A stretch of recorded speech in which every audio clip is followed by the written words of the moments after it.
每一天，牧师家己做伙祈祷。今仔日是8月27，诗篇145篇19节安尼讲：敬畏伊的人，伊会互因的心愿实现。我会听因的求救，来拯救因。三角来祈祷，实现阮心愿，听阮求救，来拯救阮的天父。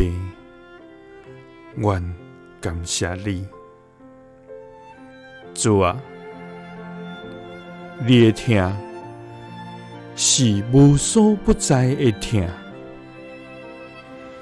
你的信息是无所改变的信息，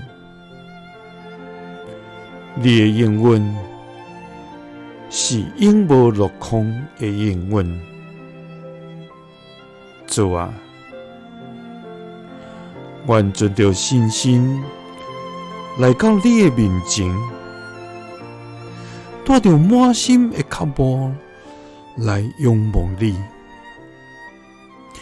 因为你是无所不知、无所不能的上帝。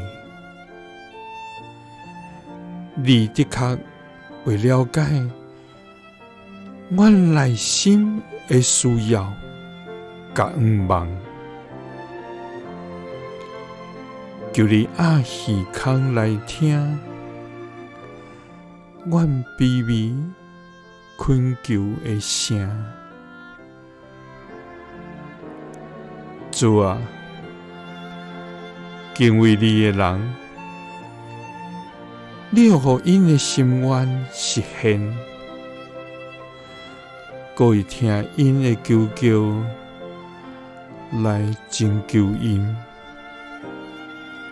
主啊，愿求你就施了你的怜悯甲恩惠，来实现阮的心愿，搁听阮的求救，来拯救阮。祈祷是奉主耶稣基督的圣名，阿们。